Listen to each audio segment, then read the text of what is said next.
Bienvenue sur TIV Info. N'oubliez pas de vous abonner et activer la cloche de notification. waaw tey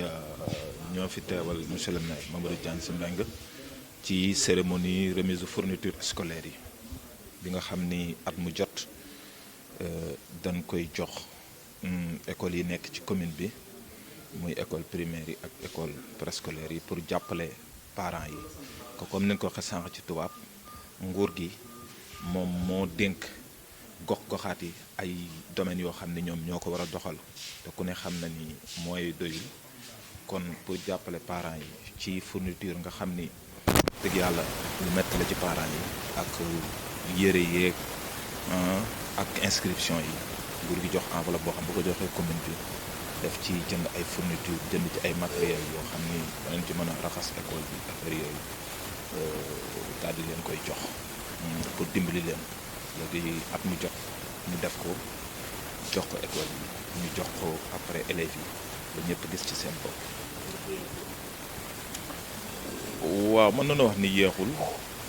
parce que école mi ngi soog a ubbi xëy na am nañu commencé mais soreeguñu mais comme ni ko tubaab di wax rek mieux vaut tard que jamais te ren sax xëy na ki mais lu ci ëpp daan nañ ko joxe te école bi ubbi mais jàpp naa ni yeexul daal te buñ ko joxe élèves yi dana leen jariñ. ndaje bi li ko sabablu moo neen dañu doon jox école yi seen fourniture scolaire maanaam jumtukaay yi nga xam ni moom moo jëm ci xale yi ak yi nga xam ni moo jëm ci bureau yi nga xam ni moom la directeur yi yor ca école yi ak jàngalekat yi loolu waa ci xayma mi ngi toll ci 17 millions buñ ko xaymaa ci xaalis mi ngi toll ci fukki millions ak juróom-ñaar moom moo jëm ci école yi 2 millions ak genn wàll mooy jëm ci carburant bi nga xam ni moom mooy permettre inspection mu mën a fonctionner boo ko boolee lépp day nekk fukki millions ak juróom-ñeent ak téeméeri junni muy 19 millions 500 loolu mooy xaalis bi nga xam ni moom lañ alloué ren à l'éducation dans la commune de Tivaouane ñi ngi ko war a séddale 36 écoles 36 écoles mooy fanweeri école ak juróom-benn ñoom la ñu war a séddale fourniture yooyu inspection nag moom bokkul ci li ñuy séddale moom day xaar rek ñu jox ko bon de carburant am mu dem jëli ko te c'est déjà disponible mu ngi ci station bi di ko xaar kon jàpp waaw at mu jot la nag loolu at mu jot lay am ndax état du Sénégal moom moo koy jox mairie bu leen ko joxee ni leen éducation lii ngeen fay dugal ci xaalis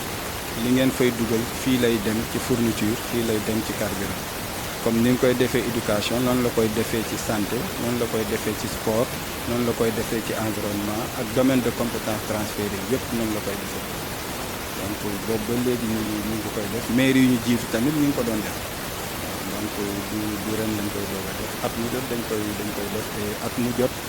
enveloppe bi dafay yokk parce que daaw ñu ngi woon ci 14 millions 500 ren ñu ngi ci 17 millions pour les fournitures scolaires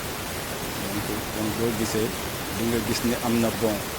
boo jëlee carburant bi ñu ngi woon ci 1 million 500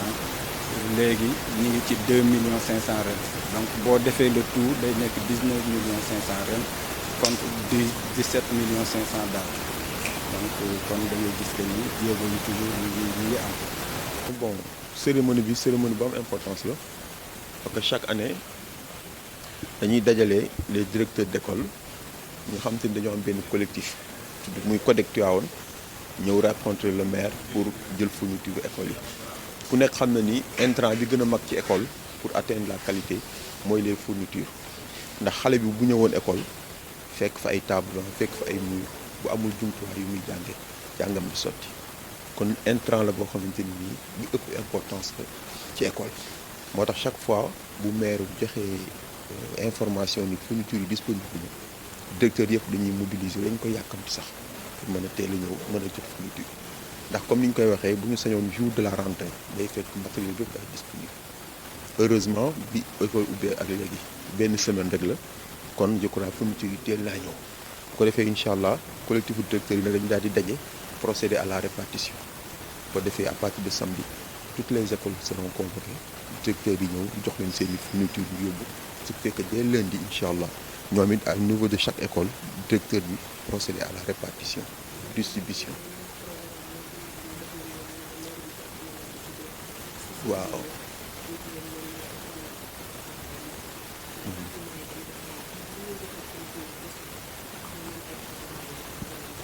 waaw comme ni nga ko waxee xam nga école yi moom dafa am ay problème yi nag ñaar la am na loo xamante ni état bi moom moo ko jël en charge comme tabax ay salle de classe recruter ay jàngalekat yooyu état bi moo ko jël mais am na ci domaine transféré yoo xamante ni mairie bi moo ko jël en charge comme par exemple fay facture d'eau yi wala dimbali école yi ci par exemple table banc yu yàqu loolu dañ koy ñaan dañoo bëgg maire mu jàppale ñu ci parce que boo xooloon tey benn école dañ ni chaque année nañu recruter parfois di nga recruter un nombre d'élèves 50 wala 60 ci benn école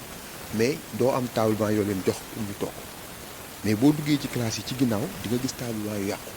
yoo xam te ni buñ ko réparé woon récupéré ko xale yi dinañ ci mën a toog loolu lañ ñaan ñu ne nañ buñ ci maire yi mënee dimbali comme ça chaque année ñu daal di recenser table banc yi nga xam te ni moo yàqu ci classe yi bu ko defee maire ak partenariat daal ñuy jàppale ñu mën a réparer table banc yooyu bu ko defee dina tax xale yi ñu waroon a recruter gën a bëri loolu lañ ñaan maire pour mu jàppale ñu ci